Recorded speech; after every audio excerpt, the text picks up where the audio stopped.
Hello folks, welcome back to our channel. Look what I got for Christmas. My wife gave me this sweatshirt. It says Honda Snowblower Enthusiast.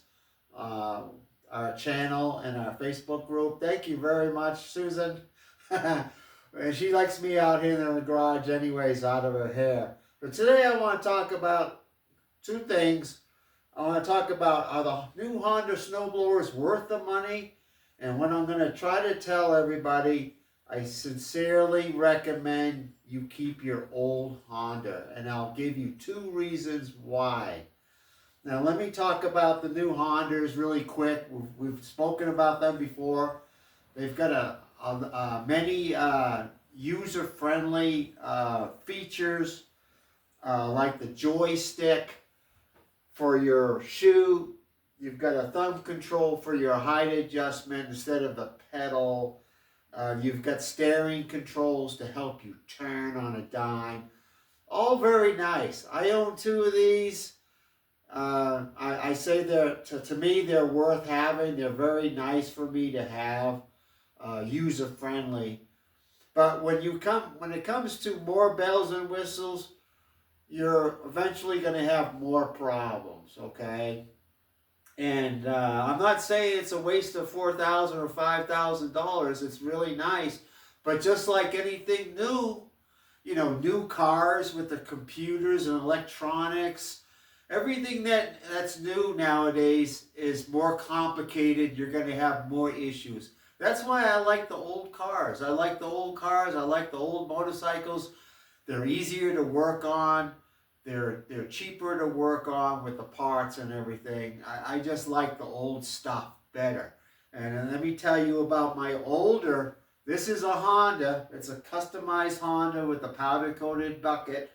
I can't remember how much I paid for it, but it's a 1991 828, and it's mostly mechanical. You got the mechanical shoe control. There's not much that can go wrong with it. You got a worm gear that you might have to adjust. It's got a pedal for the height adjustment, which is mechanical. You got springs and you got a couple bolts, and that's it. Everything else on the machine is mechanical. Cables, on your shoe top here. You got cables for everything. Both machines have the GX engines, which are they're practically bulletproof. Not much can go wrong with those as long as you have oil in them. So the engines are excellent. Honda makes the best engines.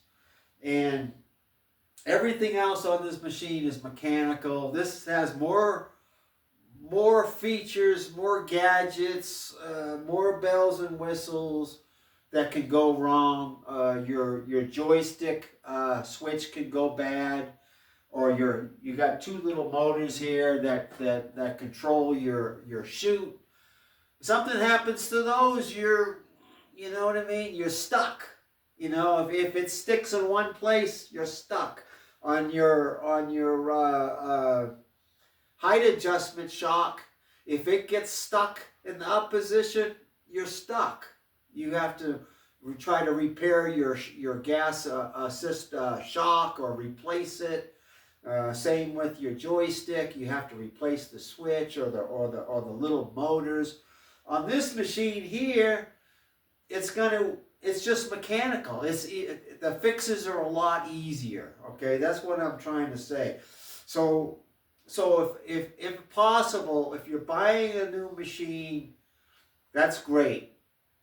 If you want the older machine, keep the older machine as a backup, okay? Now, before I forget, there's one other thing that I don't like about these new machines. It's the hydro gear transmission, the main transmission. They fail at a higher rate than the older hydrostatic transmissions on your old HS models. Now, I've worked on hundreds of these machines. I speak to dealers and Honda techs every day, and they'll tell me, very rarely will you find a hydrostatic transmission fail on one of these older machines. It's hydraulic. You got an exterior reservoir for the oil. And the only time they ever fail is that if the seal pushes out or the oil leaks out, and usually you can repair that.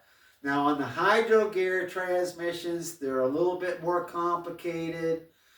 If your steering handles cables are not adjusted correctly, or you're feathering the handles, which we'll talk about in a future video, you have to use the handles in all the way. You can't feather them. You can't ride the clutch like we used to do on the older cars, where if you rode the clutch too much, you'd burn out your clutch. Same thing happens with these. If you don't use your handles all the way in when you're turning the machine, you can prematurely wear out the shift dog gears in the transmission, and the transmission can fail. Now, excuse me, I've spoken to several dealers about this.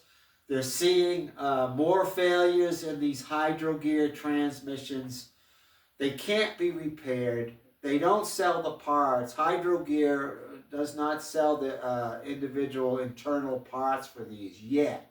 They're thinking about it. They sent me some gears so I could play with them.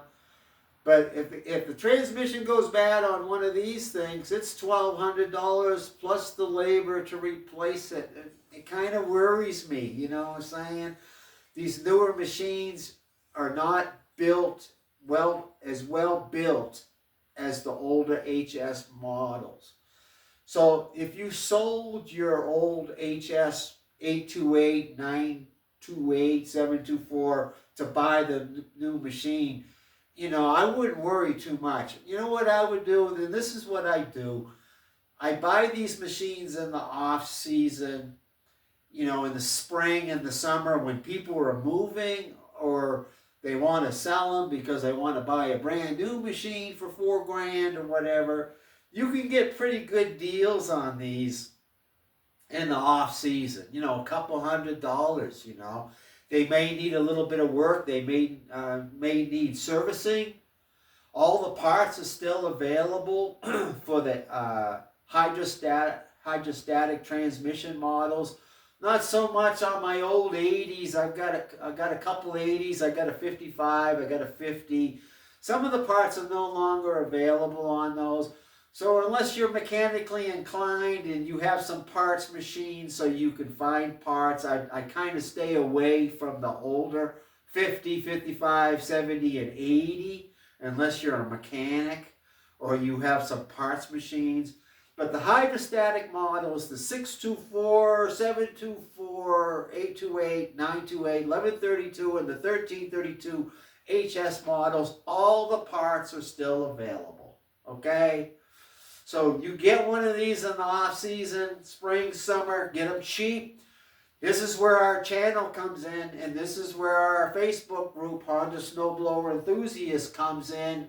We can help you with just about any kind of problem on these older machines. We're learning more about these newer machines, and I'm doing more videos on them, on servicing and adjusting and repairing.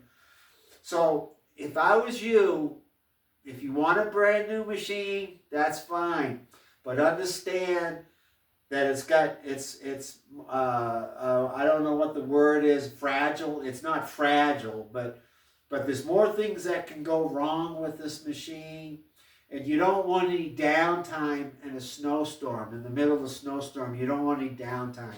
So I prefer to keep my older HS model, 828, 928, or whatever, as a backup.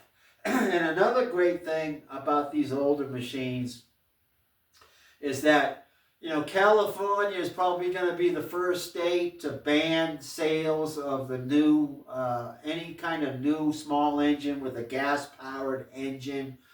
California always leads the way and stuff like that.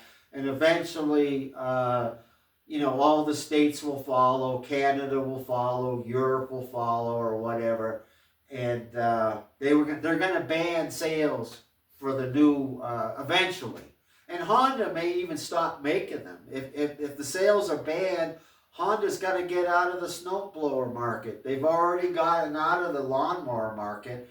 So it just, the writing is on the wall that that eventually I have a good feeling that Honda is going to get out of the brand new snowblower market. They'll keep the parts. You'll still be able to buy the parts, okay?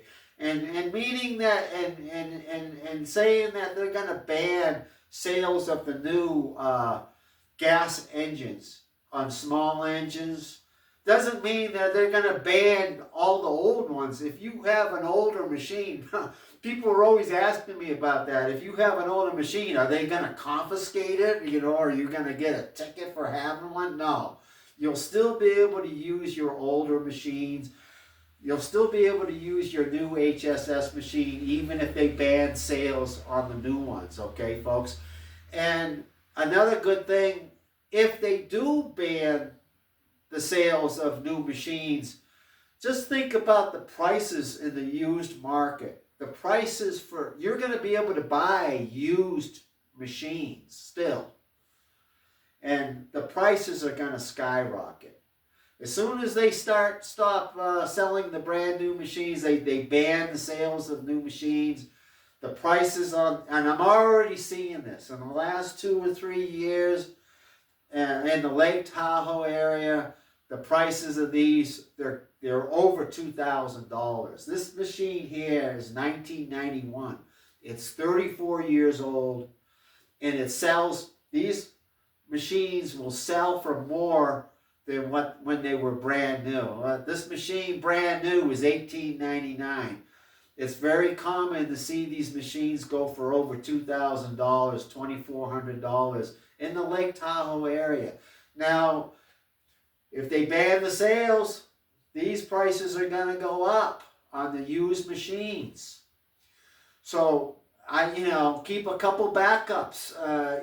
If you're mechanically inclined and you watch the videos and you follow the group, you can learn how to restore these machines. This is almost in like new condition. It'll probably sell around the $2,400 amount, US dollars.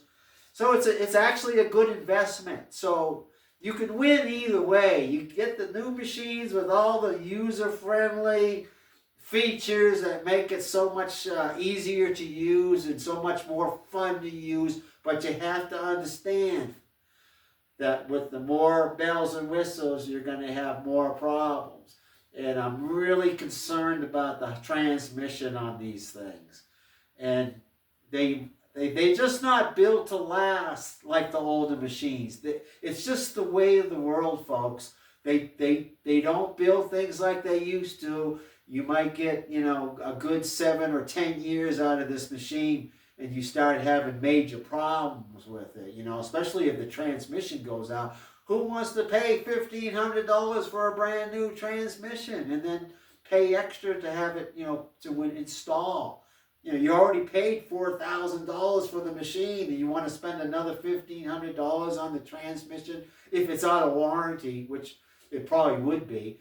On the older machines, you can pick these up right now in the summertime cheap. And they may, of course, they're going to need work. They might need servicing. They might need, repairs.